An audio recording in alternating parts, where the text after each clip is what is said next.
Hey guys, sorry, we're back with Gilman, and we're talking about her model of collective life.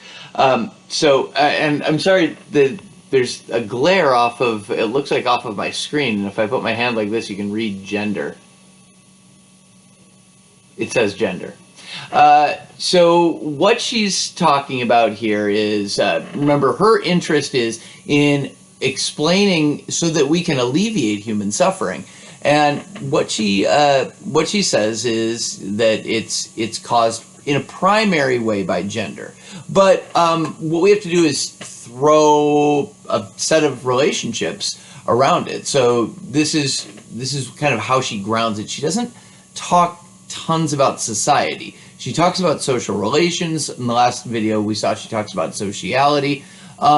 In this one, she's talking about collective life. And basically what you want to think about, I mean, I wouldn't get overly tense about those terms. Sociality, you're going to need to know. This idea of collective life, what it means is basically, you wake up in the morning and you go and live your life interdependently with a bunch of other people. That's all that means. But what makes up that collective living of ours, according to her, has three sort of fundamental arrangements, is what she calls them, because they're relatively big concepts. Work, the common consciousness, which is basically the same as culture. She uses the term common consciousness a lot. I believe she uses the term culture as well, but common consciousness is kind of the term that's associated with Gilman. And then excessive sex distinction, which is her term for gender. And I don't believe she uses the term gender. So what we're talking about here is work means exactly what you think it means, although it's maybe a little bit broader than just the economic things we do.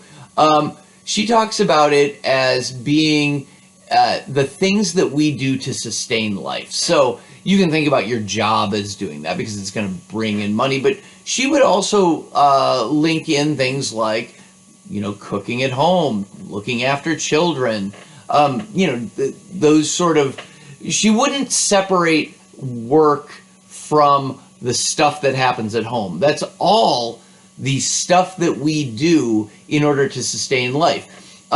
One of the cool things, for me at least, about Gilman is that she starts out with biological reality, and she says, look, all species have to do stuff in order to sustain their own individual lives and the lives of the pack or the other organisms if they are interacting with them. And that's what she calls work. She says about humans, there are a couple of special things to note that we do. First of all is that we cooperate. So we work interdependently. I mean, other species do that as well, but that's the first thing that, if she's looking at all of biology, she's saying, okay, so this is a species that works interdependently. We cooperate.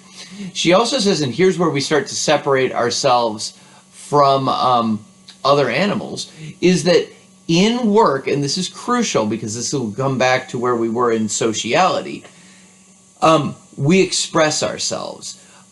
So our individual sort of self-fulfillment comes interdependently with other people.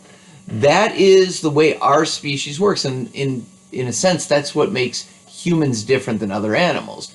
The other animals will cooperate to survive, but in the process of cooperating to survive, we can potentially at least achieve self-fulfillment.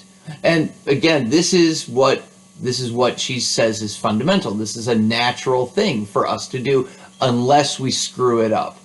That's work. That's what you need to know about that. Don't think about it as just your job. Think about it as all the things that get done to sustain life, and think about it as the context in which we find self-fulfillment in working with other people. And that interdependence is crucial for her. Second concept is the common consciousness. Now here she's going to focus kind of specifically on the idea of concepts. I know it's not like a real jazzy word, but what she means here is that our relations, the things that we do, are mediated by concepts.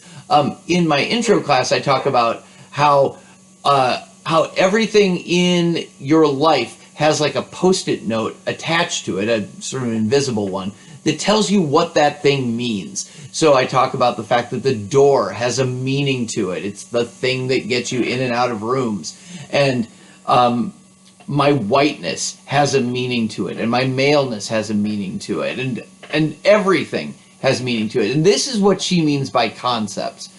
She says people come to know the world through their idea of things, the meaning attached to things, not the things themselves. There's this intermediary cultural layer between an individual's brain and everything. Everything has meaning attached to it. This is a huge deal for us.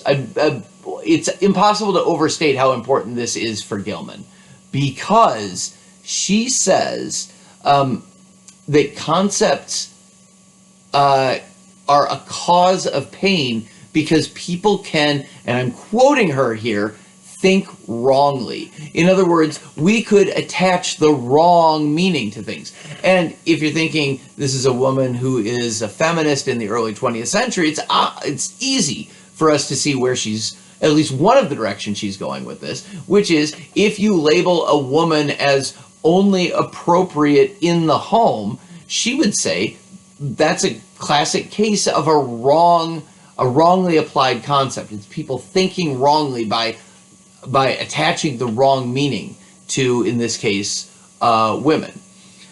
And obviously that's going to impede the sociality that we talked about in the last video. If you say women are only allowed to be at home, but it's that sociality, that social work experience that allows us to reach self-fulfillment, obviously women are not going to be able to do that. She says it's that concept, that meaning that's attached to women that's the root cause of it. So the cause of that suffering is in the common consciousness. And I've already told you that gender is going to be the ultimate cause, so you can kind of see where this is going. Gender is going to work with the common consciousness, or it's going to influence the common consciousness. But before we get that, because she is a really thorough thinker, Gilman says there are several origins explanations for wrong thinking. She says it could be that we have these archaic carryovers from earlier times. Like in the 21st century, a man who says, I want to marry a woman so that I can keep her at home and she can cook my meals. That's an example that Gilman would say of an archaic carryover from earlier times. She also says a second reason for wrong ideas is that we have this desire to minimize cognitive dissonance. She says, she doesn't use the word cognitive dissonance. I don't think that term is invented yet. She says it's a drive for conceptual consistency. So what we want is for all of the things in our lives to work together, and so that we don't experience cognitive dissonance. And that's a reason that we might think wrongly. She says that we also have a tendency, a third reason, explanation for wrong thinking, is we have a tendency to generalize from personal experience. So my experience was that my mom was a stay-at-home mom, and therefore I think, well, that's how women should be. And then the fourth one is basically, she says, credulity toward people who are in positions of authority.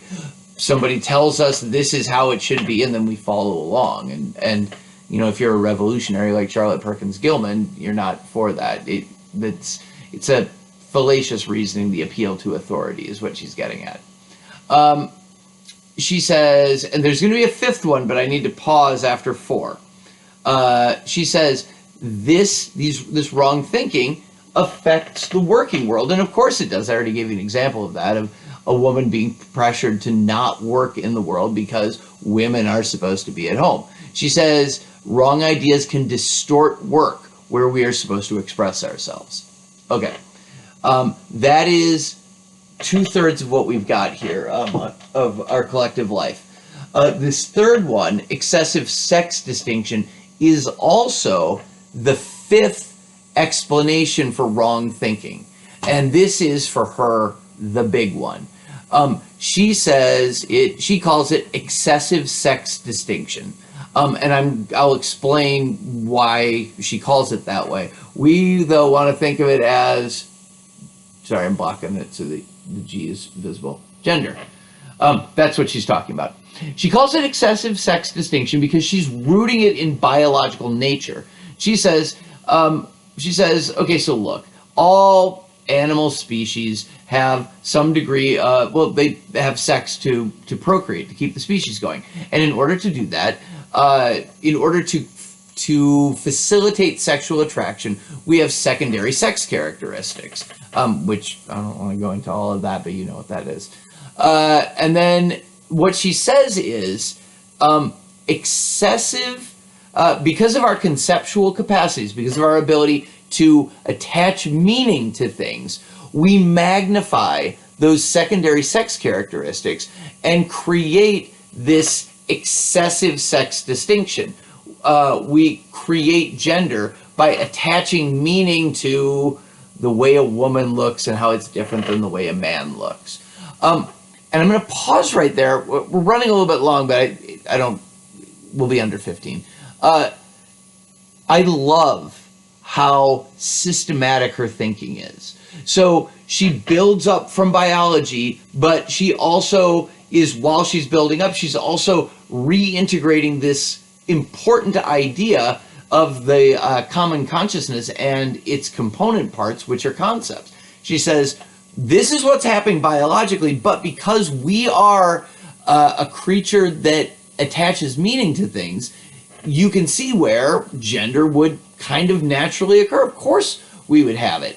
It doesn't mean we have to have it, but it makes sense that it would originate.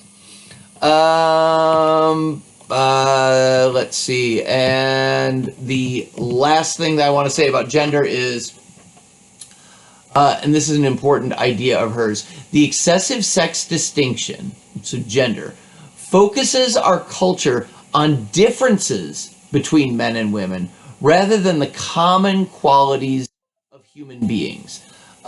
Again, that's kind of brilliant. She has just systematically built up this us to the point where we see, oh, okay, now we have this huge patriarchy, but I can clearly see why it would have developed. Okay, to summarize and get us out in 15 minutes, suffering finds its root cause in gender.